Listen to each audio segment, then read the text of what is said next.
Up to now we are done with the conductors and it's classifications. हमने पढ़ लिया है कि कंडक्टर्स क्या होते हैं, जो इलेक्ट्रिसिटी को पास करते हैं।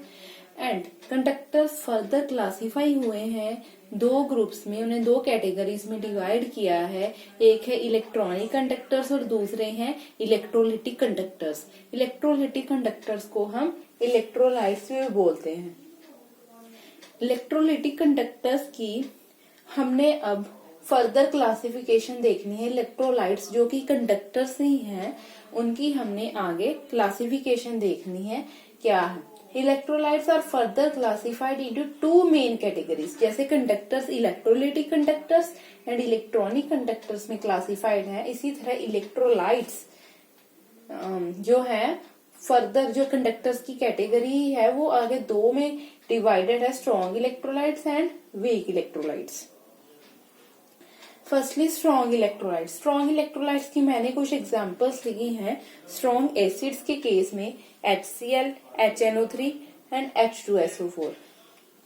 एंड स्ट्रॉन्ग बेसिस की एग्जांपल्स हैं NaOH and KOH। Strong electrolytes क्या होते हैं? They dissociate completely in the aqueous solutions और मेल्ट। ये कंप्लीटली डिसोसिएट होते हैं। अब एक्वस सॉल्यूशन होता है जिसमें हमारा सोलवेंट वाटर होता है। ये जो हमारे पास strong acid, strong bases, strong electrolytes की एग्जांपल है, वो डिसोसिएट होते हैं। कंप्लीट डिसोसिएट होना होता है ब्रेक होना, टूटना इन देयर रिस्पेक्टिव आयंस और इन द पार्ट्स। जैसे HCl है वो H positive and Cl negative में ब्रेक होगा, इसे हम डिसोसिएशन कहते हैं कि वो आयंस में ब्रेक हो रहा है। डिसोसिएट स्ट्रॉन्ग इलेक्ट्रोलाइट डिसोसिएट करेंगे कंप्लीटली, पूरी तरीके से वो 99% डिसोसिएट कर जाएंगे। कुछ पार्ट उनका नहीं भी करेगा बट वो ज्यादा डिसोसिएट होंगे। Dissociate completely in the aqua solution और मेल्ट। मेल्ट मीन्स उनकी मोल्टन स्टेट में वो डिसोसिएट होंगे। Hence conduct electricity. जो इलेक्ट्रिसिटी का कहाँ पे डिपेंड करती है?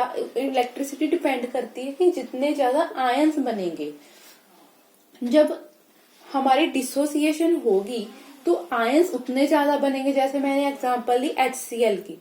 HCl जब डिसोसिएट होगा H positive Cl negative ions में, तो हमारे पास आयंस बनेंगे। जितने ज्यादा आयंस होंगे उतनी ज्यादा हमारे पास इलेक्ट्रिसिटी कंडक्ट होगी। बिकॉज इलेक्ट्रिसिटी डिपेंड ही करती है कि हमारे पास आयंस कितने बने हैं हमारे सोल्यूशन में।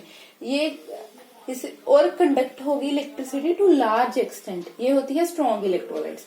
एंड वीक इलेक्ट्रोलाइट्स के हमारे पास एग्जांपल्स हैं एसिटिक एसिड। फर्दर हमारे पास है acetic acid, hydrogen cyanide, carbonic acid and phosphoric acid.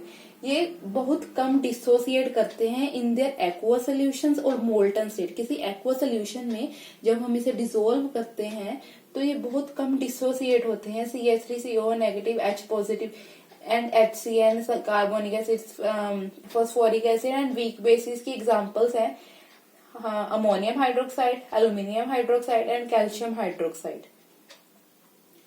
ये बहुत कम डिसोसिएट होते हैं।